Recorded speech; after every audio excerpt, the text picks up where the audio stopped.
ప్రభువైన యేసుక్రీస్తు నామంలో అందరికీ హృదయపూర్వక వందనములండి. సమూయేలు మొదటి గ్రంథము మొదటి అధ్యాయము. ఎఫ్రాయిము మన్యమందు రామతయిమ్సోఫీము పట్టణపు వాడు ఒకడుండెను. అతని పేరు ఎల్కానా. అతడు ఎఫ్రాయిమీయుడైన నూపునకు పుట్టిన తోహు కుమారుడైన ఎలీహునకు జననమైన యెరోహాము కుమారుడు. అతనికి 2 భార్యలుండిరి. వీరిలో ఒక దాని పేరు హన్నా, రెండవ దాని పేరు పెనిన్నా. పెనిన్నాకు పిల్లలు కలిగిరి గాని హన్నాకు పిల్లలు లేకపోయిరి.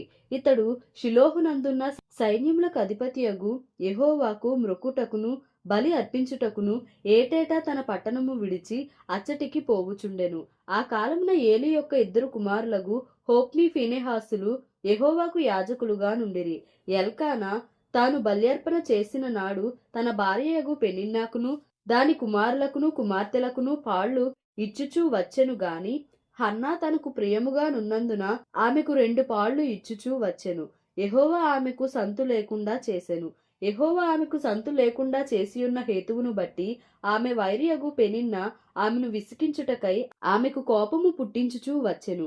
ఎల్కానా ఆమెకు ఏటేటా ఆ రీతిగా చేయుచునుండగా హన్నా యెహోవా మందిరమునకు పోవునప్పుడెల్లా అది ఆమెకు కోపము పుట్టించెను గనుక ఆమె భోజనము చేయక ఏడ్చుచూ వచ్చెను. ఆమె పెనిమిటి అయిన ఎల్కానా, హన్నా, నీవెందుకు ఏడ్చుచున్నావు? నీవు భోజనము మానుట ఎలా? నీకు మనోవిచారం ఎందుకు కలిగినది?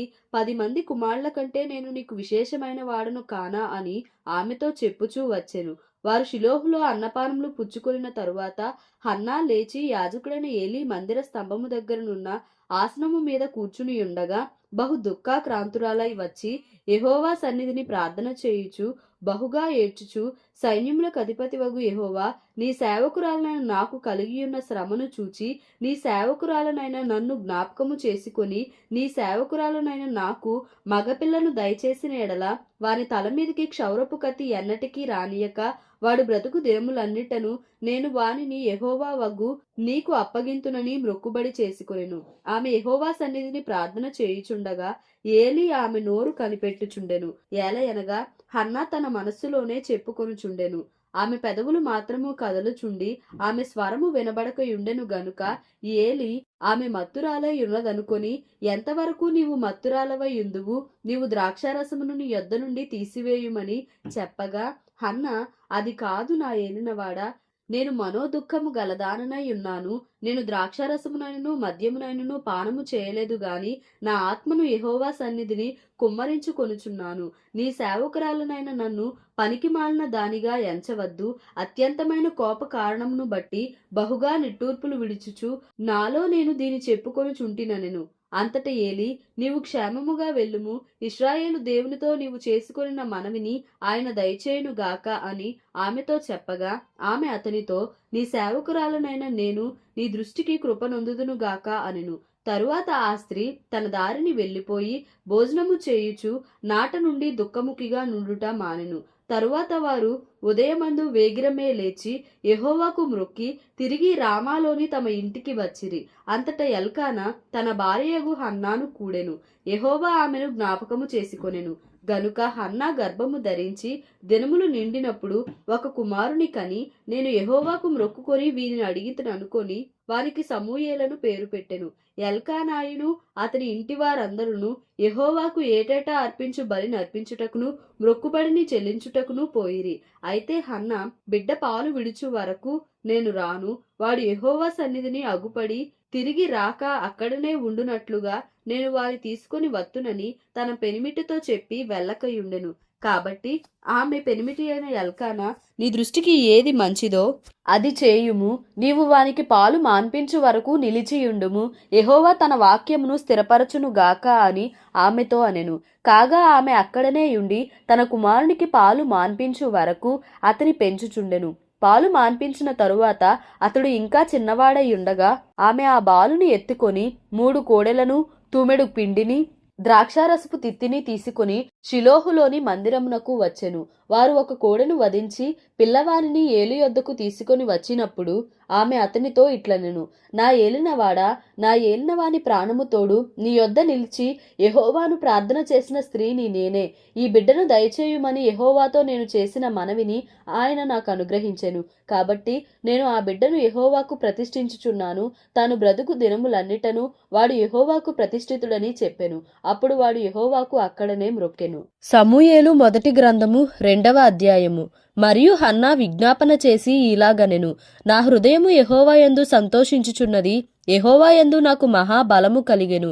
నీ వలని రక్షణను బట్టి సంతోషించుచున్నాను. నా విరోధుల మీద నేను అతిశయపడుదును. యెహోవా వంటి పరిశుద్ధ దేవుడు ఒకడును లేడు, నీవు తప్ప మరి ఏ దేవుడునూ లేడు.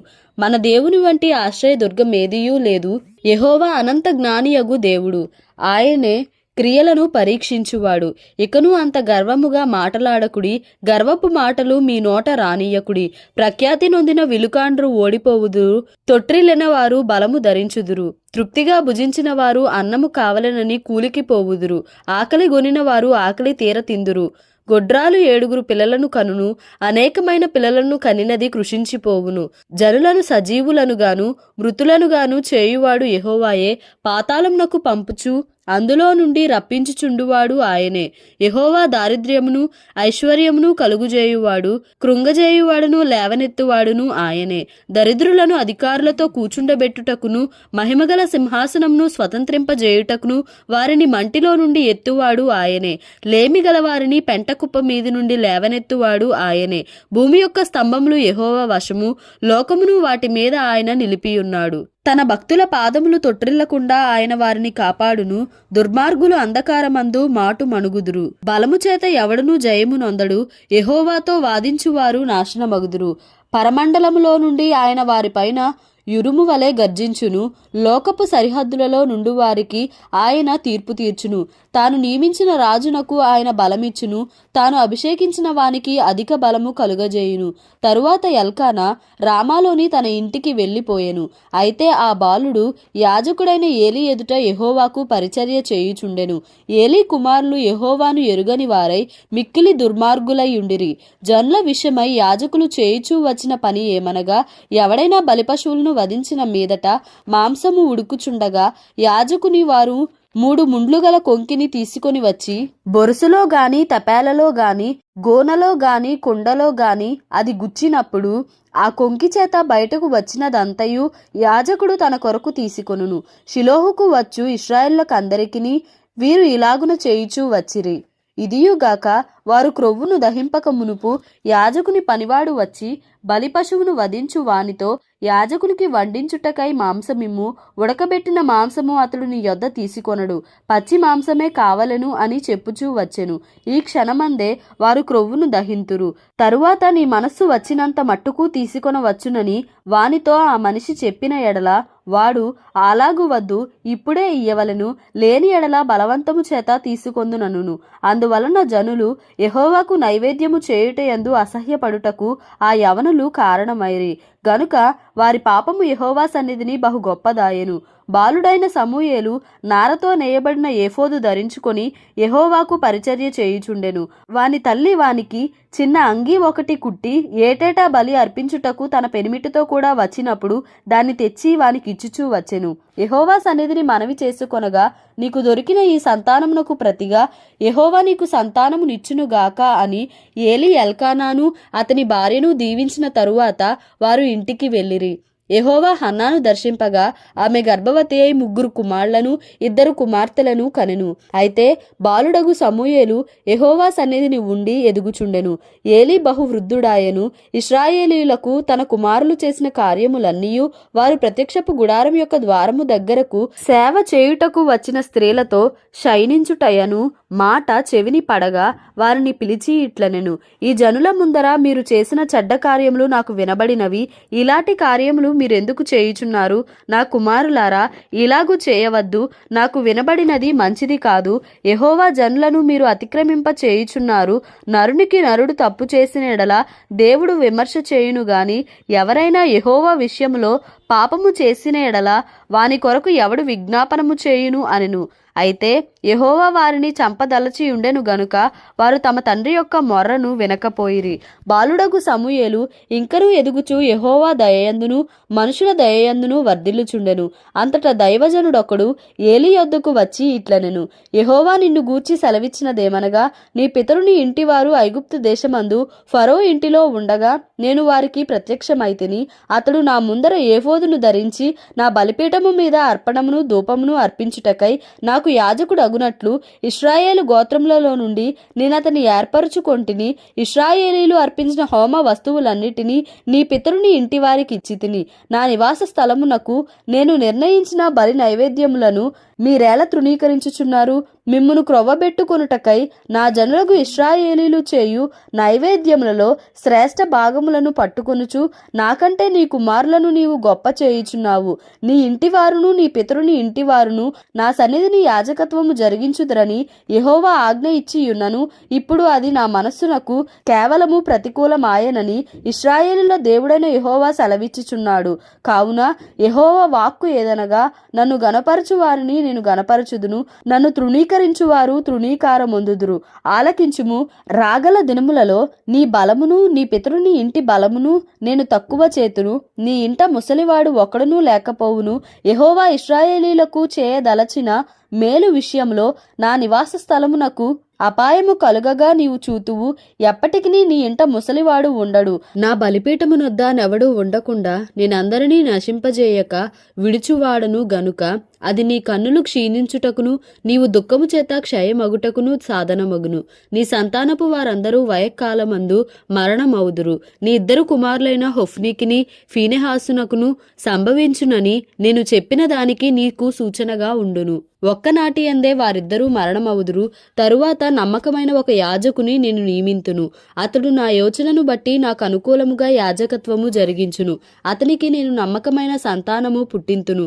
అతడు నా అభిషిక్తుని సన్నిధిని ఎప్పటికినీ యాజకత్వము జరిగించును. అయితే నీ ఇంటి వారిలో శేషించిన వారు ఒక వెండి రోకనైనను రొట్టె ముక్కనైనను సంపాదించుకొనవలెనని అతని యొద్దకు వచ్చి దండము పెట్టి, నేను రొట్టె ముక్క తినునట్లుగా దయచేసి యాజకుల ఉద్యోగములలో ఒక దానియందు నన్ను ఉంచుమని అతని వేడుకొందురు. సమూయేలు మొదటి గ్రంథము 3వ అధ్యాయము. బాలుడైన సమూయేలు ఏలీ ఎదుట యెహోవాకు పరిచర్య చేయుచుండెను. ఆ దినములలో యెహోవా వాక్కు ప్రత్యక్షమగుట అరుదు, ప్రత్యక్షము తరచుగా తటస్థించుటలేదు. ఆ కాలమందు ఏలీ కనులు మందదృష్టి గలవైనందున అతడు చూడలేక తన స్థలమందు పండుకొని ఉండగాను దీపము ఆరిపోక మునుపు సమూయేలు దేవుని మందసమున్న యెహోవా మందిరంలో పండుకొని ఉండగాను యెహోవా సమూయేలును పిలిచెను. అతడు చిత్తమండి నేనున్నానని చెప్పి ఏలీ దగ్గరకు పోయి, నీవు నన్ను పిలిచితివి గదా, నేను వచ్చినానెను. అతడు, నేను పిలువలేదు, పోయి పండుకొమ్మని చెప్పగా అతడు పోయి పండుకొనెను. యెహోవా మరలా సమూయేలును పిలువగా సమూయేలు లేచి ఏలీ యొద్దకు పోయి, చిత్తము, నీవు నన్ను పిలిచితివి గనుక వచ్చితినెను. అయితే అతడు, నా కుమారుడా, నేను నిన్ను పిలువలేదు, పోయి పండుకొమ్మనెను. సమూయేలు అప్పటికి యెహోవాను ఎరుగకుండెను. యెహోవా వాక్కు అతనికి ఇంకా ప్రత్యక్షము కాలేదు. యెహోవా 3వ మారు సమూయేలును పిలువగా అతడు లేచి ఏలీ దగ్గరకు పోయి, చిత్తము, నీవు నన్ను పిలిచితివే, ఇదిగో వచ్చితిననగా ఏలీ యెహోవా ఆ బాలుని పిలిచెనని గ్రహించి, నీవు పోయి పండుకొమ్ము, ఎవరైనా నిన్ను పిలిచిన ఎడల యెహోవా నీ దాసుడు ఆలకించుచున్నాడు, ఆజ్ఞ నిమ్మని చెప్పుమని సమూయేలుతో అనగా సమూయేలు పోయి తన స్థలమందు పండుకొనెను. తరువాత యెహోవా ప్రత్యక్షమై నిలిచి ఆ రీతిగా సమూయేలు సమూయేలు అని పిలువగా సమూయేలు, నీ దాసుడు ఆలకించుచున్నాడు, ఆజ్ఞ ఇమ్మనెను. అంతటా యెహోవా సమూయేలుతో ఇలాగు సెలవిచ్చెను, ఇశ్రాయేలులో నేనొక కార్యము చేయబోవుచున్నాను, దానిని వినువారందరి చెవులు గింగురుమనును. ఆ దినమున ఏలీ యొక్క ఇంటివారిని గురించి నేను చెప్పినదంతయు వారి మీదికి రప్పింతును. దాని చేయ మొదలుపెట్టి దాని ముగింతును. తన కుమారులు తమ్మును తాము శాపగ్రస్తులుగా చేసుకొనుచున్నారని తానెరిగియు వారిని అడ్డగించలేదు గనుక అతని ఇంటికి నిత్యమైన శిక్ష విధింతునని నేను అతనికి తెలియజేయుచున్నాను. కాబట్టి ఏలీ ఇంటివారి దోషమునకు బలి చేతనైనను నైవేద్యము చేతనైనను ఎన్నటికిని ప్రాయశ్చిత్తము చేయబడదని నేను ప్రమాణపూర్వకముగా ఆజ్ఞాపించితిని. తరువాత సమూయేలు ఉదయమగు వరకు పండుకొని లేచి యెహోవా మందిరపు తలుపులను తీసెను గాని భయపడి తనకు కలిగిన దర్శన సంగతి ఏలీతో చెప్పకపోయెను. అయితే ఏలీ, సమూయేలు, నా కుమారుడా అని సమూయేలును పిలువగా అతడు, చిత్తము, నేనిక్కడ ఉన్నాననెను. ఏలీ, నీతో యెహోవా ఏమి సెలవిచ్చెనో మరుగు చేయక దయచేసి నాతో చెప్పుము. ఆయన నీతో సెలవిచ్చిన సంగతులలో ఏదైనా నీవు మరుగు చేసినడలా అంతకంటే అధికమైన కీడు ఆయన నీకు కలుగుజేయును గాకని చెప్పగా సమూయేలు దేనిని మరుగు చేయక సంగతి అంతయు అతనికి తెలియజెప్పెను. ఏలీ విని, సెలవిచ్చినవాడు యెహోవా తన దృష్టికి అనుకూలమైన దానిని ఆయన చేయునుగాక అనెను. సమూయేలు పెద్దవాడు కాగా యెహోవా అతనికి తోడై ఉన్నందున అతని మాటలలో ఏదీయూ తప్పిపోలేదు. కాబట్టి సమూయేలు యెహోవాకు ప్రవక్తగా స్థిరపడెనని దాను మొదలుకొని బెయేర్షెబా వరకు ఇశ్రాయేలీయులందరూ తెలుసుకొనిరి. మరియు షిలోహులో యెహోవా మరలా దర్శనమిచ్చుచుండెను. షిలోహులో యెహోవా తన వాక్కు చేత సమూయేలునకు ప్రత్యక్షమగుచూ వచ్చెను. సమూయేలు మాట ఇశ్రాయేలులందరిలో వెల్లడి ఆయెను. దేవుడి పరిశుద్ధ వాక్యంను మన వినికిడిలో దీవించి ఆశీర్వదించునుగాక. Amen. Please like, share and subscribe for more videos.